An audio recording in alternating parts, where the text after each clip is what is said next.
Y tal cual lo habíamos anunciado hoy más temprano, está con nosotros hoy, excepcionalmente hoy, nuestro querido amigo Juan Raúl Ferreira. Buen día, bienvenido. Buen día y mil disculpas. Esta vez sí, fue un pedido mío. Porque... Mirá que últimamente estás diciendo mucho esta vez sí, con lo que la balanza. No, realmente ayer es un tema de fuerza mayor. Tranquilo, Juan. No, siempre digo que Juan, es al revés. Juan ha estado siempre mucho más dispuesto a adaptarse a la necesidad del programa que el programa a la necesidad de Juan. Es un poco lógico. Pero él... No, bueno, ya no, yo me alegro mucho, Alejandro, de haberlo escuchado a Daniel. Primero porque coincido en todo lo que dijo.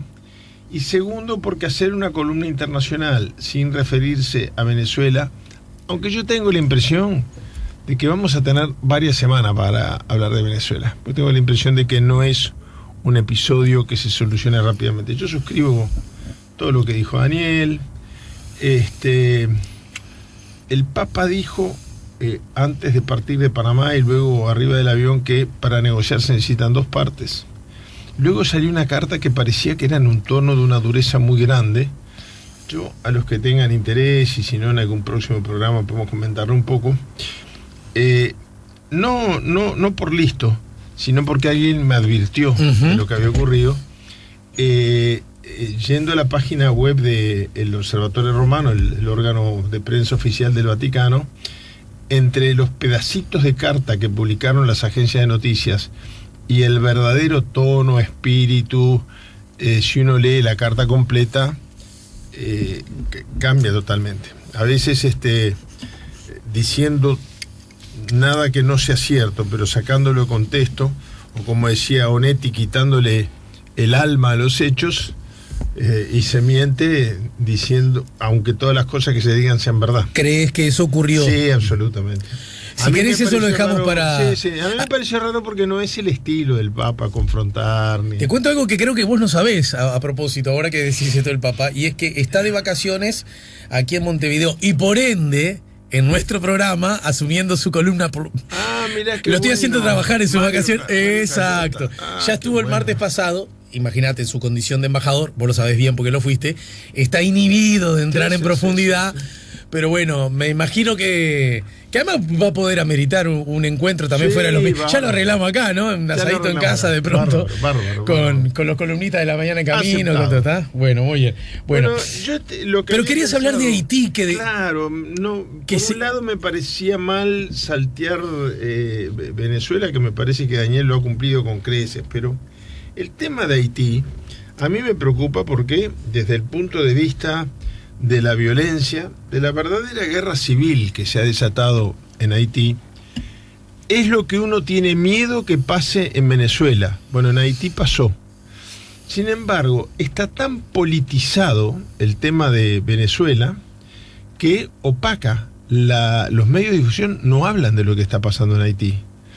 No solamente los nacionales, la cadena CNN, yo siempre le pego a la CNN porque es la única que tengo para ver así de exterior en el cable que tengo en mi televisora.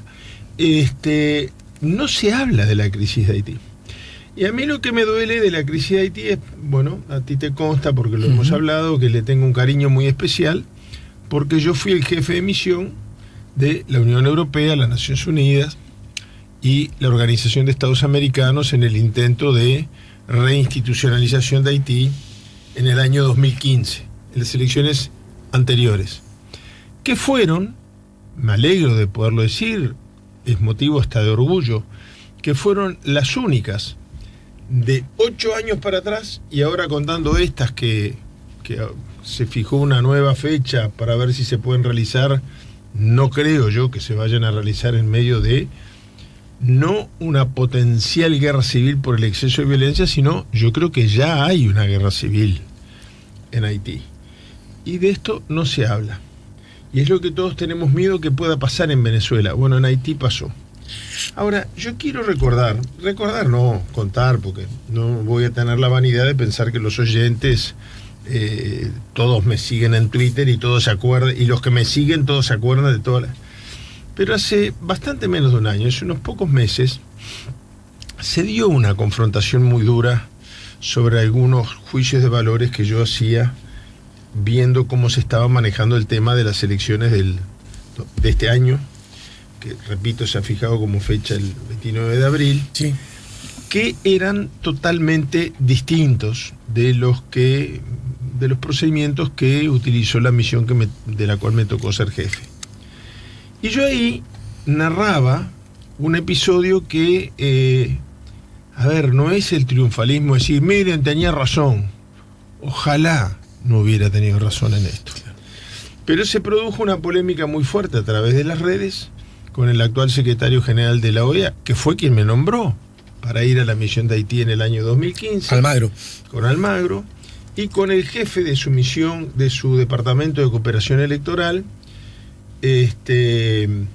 que también tomó partido que yo creo que no corresponde, porque es un funcionario, no es un jerarca. Cuando se produjeron las elecciones del 2015, después de una carta muy elogiosa del secretario general de la OEA por haber logrado que por primera vez en prácticamente una década las elecciones fueran pacíficas, hubo una discrepancia sobre mi informe final. Y esto generó, repito, hace muy pocos meses, y lamentablemente los hechos me dieron la razón. La diferencia que hubo en el informe era que se quería presentar, al no haber habido hechos de violencia, se me pedía que yo pusiera en el informe final de la misión que había encabezado, que las elecciones por primera vez en prácticamente una década habían terminado en paz. Y en aquel momento, hace 4 años, pero discusión reeditada hace 4 meses, yo decía que no se puede decir que hay paz solamente porque no hay violencia. En un radio, en un país muy complejo geográficamente, nos agarró además el huracán Irene, quedaron algunos observadores, por lo tanto, alguna mesa de votación aisladas, hubo que cambiar la fecha de la elección.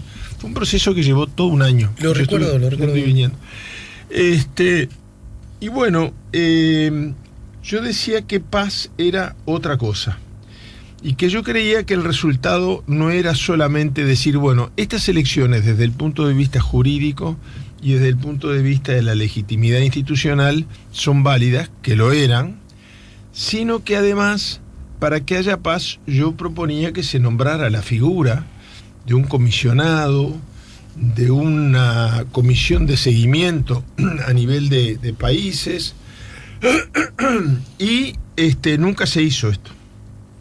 Después pasó una cosa más dura todavía, que es que cuando yo hago el informe final, cuando estoy frente al Consejo Permanente de la OEA y me entregan lo que tengo que leer, porque lo quería leer porque era en francés, sí. El inglés para mí es lo mismo que el castellano, pero el francés me defiendo. Me encuentro que había sido cambiado y que toda esta reflexión... Tus conclusiones, digamos, tu informe. Esto fue el motivo de la reyerta hace unos 4 meses, a raíz de lo cual yo renuncié a participar en el futuro de ninguna misión de observación electoral, mientras que esté de jefe de misión, de secretario general, el señor Almagro. Porque ¿qué era lo que yo había puesto en el informe y me lo sacaron? Me lo sacaron de la versión escrita que se distribuyó entre los delegados. Esto, repito, está, quien vaya a mis Twitter, revisa para atrás y lo encuentra. Soy @JuanRaFerreira, ya pasó el aviso.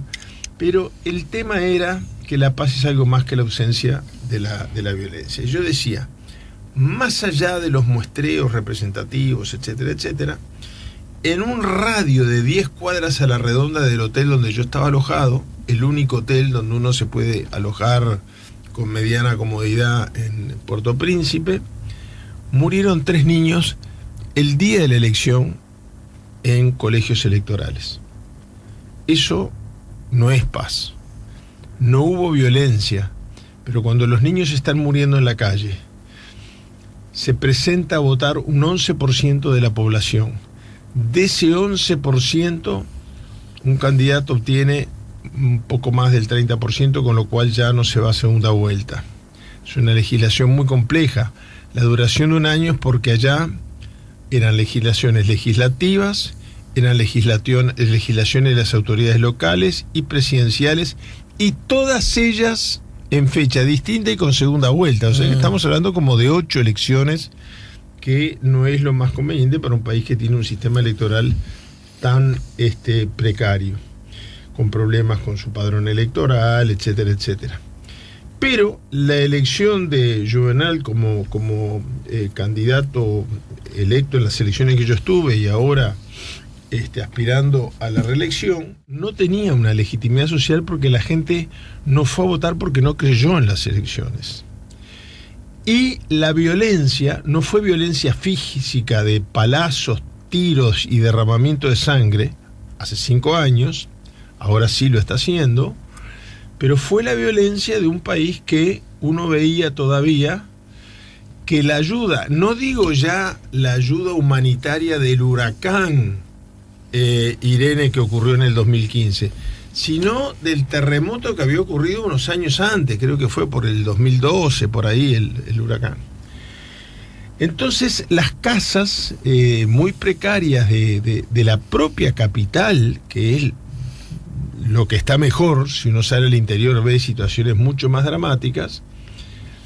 A ver, hace 2 o 3 días cuando yo planteo este tema en las redes sociales, el representante de Naciones Unidas me escribe unas notas diciendo la cantidad de billones de dólares que se habían invertido por parte de Naciones Unidas y la Unión Europea en la reconstrucción de Haití. Yo dije, mire, usted es funcionario internacional, usted sabe mucho más que yo la cantidad de plata que se puede haber invertido. Lo que yo le puedo asegurar, por haber estado durante todo un año yendo y viniendo, es que eso no llegó a la gente, que eso no le cambió en nada la cara. Entonces, en algo hay lecciones de Haití que nos pueden servir para rematar las cosas que dijo Daniel Bukele sobre Venezuela. Cuando uno se fija exclusivamente en el caso de Venezuela, ni siquiera hay legitimidad jurídica en que un presidente jure porque el vicepresidente le manda un Twitter, el vicepresidente de Estados Unidos le manda un Twitter. Bueno, en Haití no había ningún reproche para ser legalmente, pero era predecible. Yo hace 5 años, cuando di el informe y vi que le habían quitado todas estas reflexiones finales, las improvisé en francés. Fue una situación incómoda. El señor Almagro se retiró de sala. El jefe del Departamento de Cooperación Electoral me pasaba papelito diciendo por favor no hables más, por favor no hables más, por favor no hables más, cuando los jefes de misión tienen independencia técnica. Ningún funcionario le puede decir qué tiene que anunciar y qué tiene que no. Cuando este debate se reabre hace 4 o 5 meses, yo renuncio formalmente a la OEA diciendo que, por más que han sido todo elogios, no quiero ni encabezar ni ser miembro de ninguna misión de la OEA en el futuro, y adelanto, y lamentablemente el análisis no me salió mal, que las siguientes elecciones, estas que se están viviendo ahora, iban a estar cargadas no solamente de ausencia de violencia, pero sin paz, sino que iba a haber violencia y que se corría el peligro inminente de una guerra civil. Lo que está pasando hoy en Haití no tiene parangones en América Latina. A mí me duele profundamente.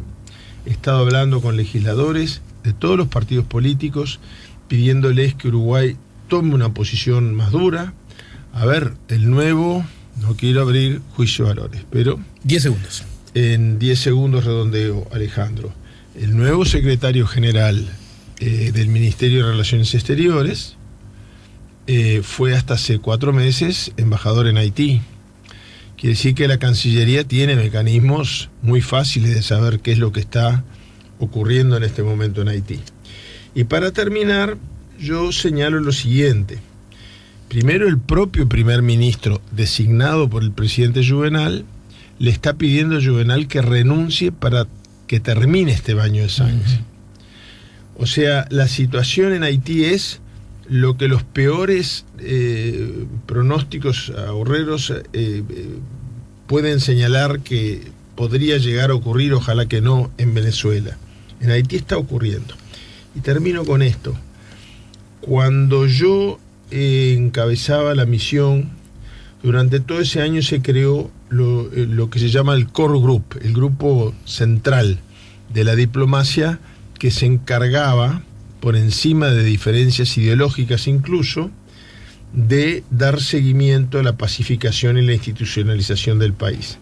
Se ha nombrado un nuevo grupo, y fíjate que le integran Alemania, Brasil, Canadá de España, Estados Unidos, Francia, la Unión Europea y la OEA como institución, que a mí ya no me merece absolutamente ninguna confianza e imparcialidad. Pero no hay un solo país latinoamericano. Yo recuerdo, con cierto dolor lo digo, y bueno, como está de secretario general del ministerio ahora, me hace ser un poco pesimista. El único país latinoamericano que no iba a los desayunos diarios de trabajo del Core Group en la época mía era el embajador del Uruguay, que ahora está en uno de los 3 cargos de confianza política más importantes del Ministerio de Relaciones Exteriores. Todos los demás países, aún países que están confrontados por otras cosas, la Argentina que ahora tiene a Macri con la Cuba que ya no tiene a Fidel Castro, todos se sentaban alrededor de la mesa para buscar una solución durante aquellos días claves en que se pacificó, entre comillas, el país. Hoy, en el grupo de seguimiento de Haití que funciona en el mismo Puerto Príncipe, no hay un solo país latinoamericano. Yo termino diciendo, América Latina no puede excluir de su seno a uno de los países más sufridos, golpeado por la falta de recursos naturales, golpeado por desgobiernos corruptos, golpeado por desastres naturales y que hoy está viviendo quizás el peor momento de su historia desde la independencia. Bueno, muchas gracias, Juan. Contigo nos vamos obviamente a reencontrar la semana que viene con un poquito más de tiempo. Gracias y bueno, te seguimos esperando por el velódromo que todavía no ha sido, ¿eh? No, es verdad, la culpa es de mi hijo, bien. Pero ya le di plazo. Sí, ya le di plazo. Anda vos solo, no lo esperes. Sí, creo que no lo voy a esperar.